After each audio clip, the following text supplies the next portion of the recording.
Ahora vamos a ver sobre las falacias de la teoría de las conspiraciones. Aquí también vamos a ver la importancia que existe de mantener consistencia y simplicidad en una hipótesis. Esta falacia también se conoce como cover-ups o hipótesis que se cancelan.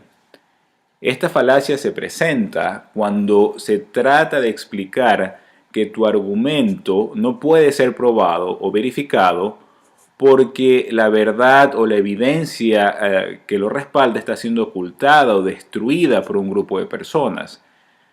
Cuando este razonamiento es criticado, la crítica es usada como otro intento de ocultar la verdad. Esta falacia tiene la forma lógica de A es verdad, B es porque la verdad no puede ser probada y la conclusión, por lo tanto, que A es verdad.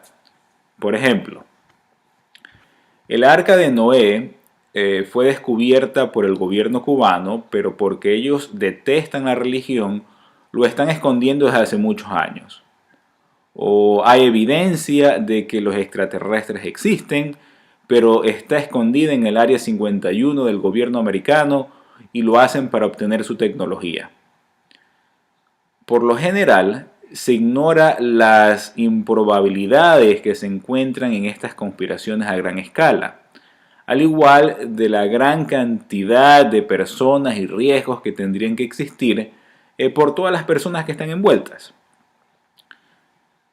Las personas que creen en el significado literal de la Biblia, por lo general tienen una disonancia cognitiva. Esto significa que tienen una gran tensión psicológica cuando sus creencias contradicen los hechos. Por lo que necesitan crear conspiraciones, necesitan cambiar hechos que soporten sus creencias. Obviamente lo lógico y moral sería cambiar las creencias, seguir la evidencia. Las creencias deberían ser el producto de la evidencia y no lo opuesto, como es el caso de estos religiosos y en esta falacia. Ahora, por supuesto, sí existen conspiraciones y cover-ups, pero su plausibilidad de que estas hipótesis sean ciertas dependen de la cantidad de evidencia que tengan. A mayor cantidad de evidencia, mayor probabilidad de que sea cierta.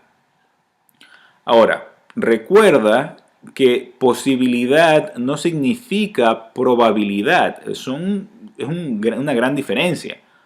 Por ejemplo, la posibilidad de que yo camine a través de paredes es un par de trillones a uno.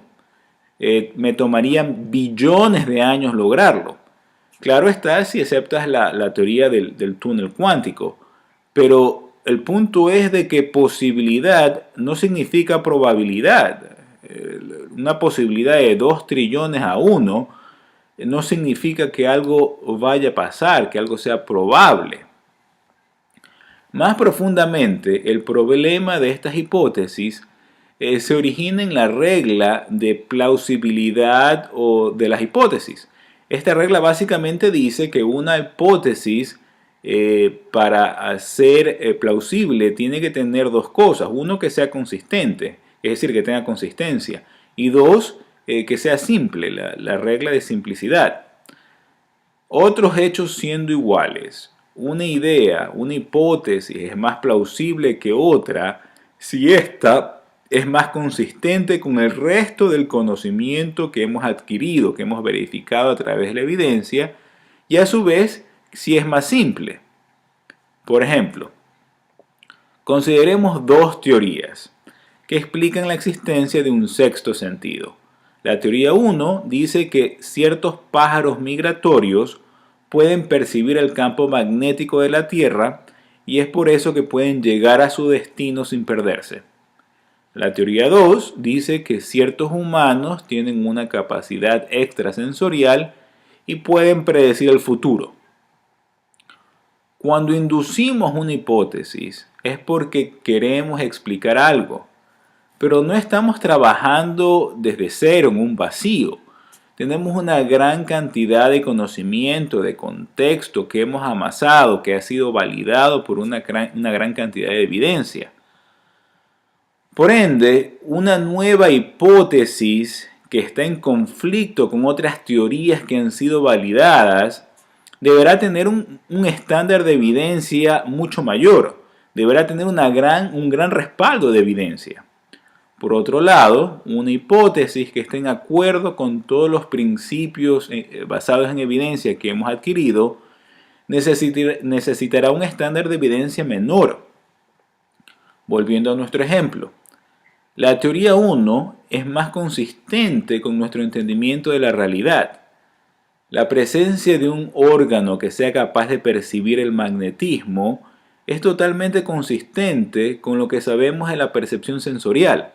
Es decir, solo requiere un órgano físico con receptores sensoriales capaces de percibir este tipo de energía. Otros órganos funcionan de esta misma manera percibiendo los rayos de luz, las ondas sonoras, etcétera, etcétera.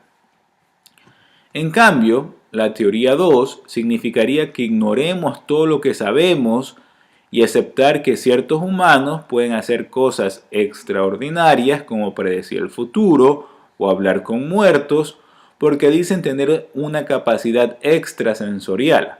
Por definición, extrasensorial significa fuera de los sentidos, significaría un no sentido, sin ningún receptor que respondería a ninguna forma conocida de energía. Esta teoría está en un conflicto con lo que sabemos de la realidad y por ende su validación requiere un estándar de evidencia alto. En lo que se refiere a la simplicidad, la regla dice que una hipótesis es más plausible que otra, siendo otras cosas iguales, lo que envuelva la menor cantidad de suposiciones. Por ejemplo, digamos que un ladrón está en un juicio y la conversación entre este y el abogado acusador va así. 3 testigos lo vieron en el vecindario el día del robo. El tipo dice que estaba caminando porque me gusta ejercitarme por la noche. El abogado dice su carro se encontró parqueado afuera del lugar del crimen.